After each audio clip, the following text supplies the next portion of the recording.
you didn't go all the way to India to sit in front of your computer for 3 days, right? So you're going to have to take work breaks so you can actually enjoy the destination you're at. Meet Palle Bo, a digital nomad from Denmark on an epic journey around the world. At the age of 50, he made a bold decision. He sold everything, his house, his car, his furniture, and set out with a quest to visit every single country in the world, documenting everything along the way. This is the Radio Vagabond podcast. When I first started planning traveling the world, I was doing research. Every time I went into a bookstore, I went to the section with the travel books, and this one stood out. The title was How to Travel the World on $50 a Day. Cheaper travel, longer, smarter. And out of the, 100 books I bought, this is the one that's been on my coffee table. I read it front to back, and BBC Travel called it the Bible for Budget Travelers. The guy who wrote it, his name is Matt Kepnes, but people know him as Nomadic Matt. Yes, I'm Nomadic Matt. I run a website called Nomadic Matt, and it helps people travel the world on a budget. Yeah, and during the planning of my trip, I've bought loads of books, and yours was one of the ones that I kept on my coffee table and keep going back and forth on it. It's called How to Travel the World on $50 a Day. When did you write this? I started this book as a PDF guide, probably 2011-ish. Mm-hmm. And then it got picked up for print in 2012 and came out in 2013, first edition, and then the current one, which you probably have, is the second edition that came out in 2015.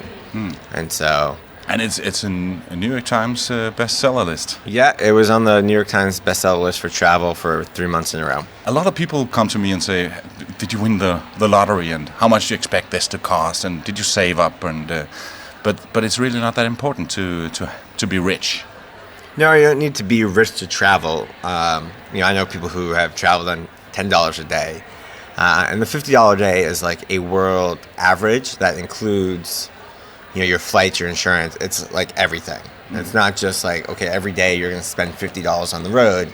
It's when you add up your entire total costs for your entire trip, it'd be $50. If you were to go away for a year and travel the world. But of course, any destination can be done on a budget.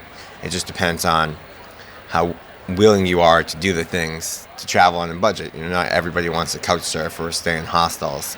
But there's a lot of ways to save money when you travel and before you go. And, I think, well, at least coming from the American perspective, travel is often viewed as a luxury because we think of travel, we think of resorts and expensive stuff and hotels and all that. And so that's not really it at all. There's so many other options out there that can make travel affordable, from hostels to Airbnb to couch surfing to, budget airlines to woofing to, just taking the train, rail passes and such. That it's just really easy to travel on a budget, especially nowadays with the sharing economy out there, because you have so many.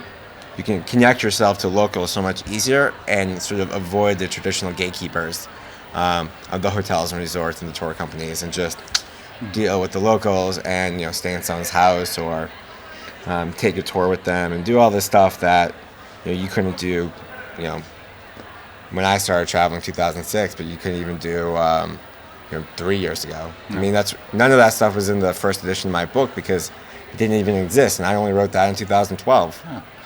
Are you still constantly on the move? Yes and no. I tend to go away for about a month or two at a time and then stay home for about 3-4 months and then... Oh, you have a home, and where's that? Yeah, I live in Austin, Texas. Okay. Yeah, friends and family live there, and I own a hostel called HK Austin. Okay. Yeah. I'll go there when I get to Austin. Yeah, it's actually the #1 rated hostel in America. Wow. Yeah, Congratulations. 9.9 rated. Yeah. Your website, nomadicmatt.com, it's a great resource as well. You've got a lot of things going. Could you tell me a bit about those? Yeah, there's a lot of moving parts to the website. There's the blog, the community forum, guidebooks, destination guides, like just basic, information like you can get about cities, just to give you an idea. We have a blogging school called Superstar Blogging. We have a nonprofit called Flight. So there's a lot going on all at the same time, so yeah, there's a lot, I would say. Yeah. Well, I'm totally blown away with all the stuff, because you've accomplished so much. When did you start this nomadic lifestyle? Well, I started the nomadic lifestyle in 2006 with a year-long trip around the world that turned into 18 months, that turned into just forever. Mm-hmm. But I started the blog in 2008, in April 2008. I had come back from my trip, and I thought, what could get me a paid way to travel the world? And I thought guidebook writers seemed really cool. So I did what any person does in 2008, but now even more in 2016, I started a website as sort of an online resume to showcase editors like, hey, I've written. I used to have a page on my website that listed all my my work around the web. Now I don't have that anymore, but and then it just sort of morphed into what it is today. Yeah.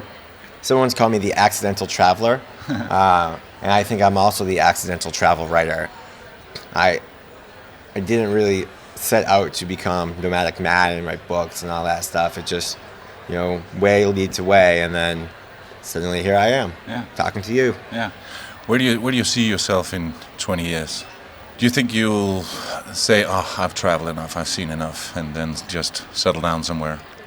I don't think I'll ever say I've traveled enough or seen enough, but I'm eventually, hopefully in 20 years from now, I'll have somewhat teenage-aged kids and family travel and just relaxing, and cool. I mean, who knows? Maybe none of us will be here in 20 years, or maybe I'll just decide, screw it, I'm just gonna sell the website and move to Asia and sleep on the beach. Yeah.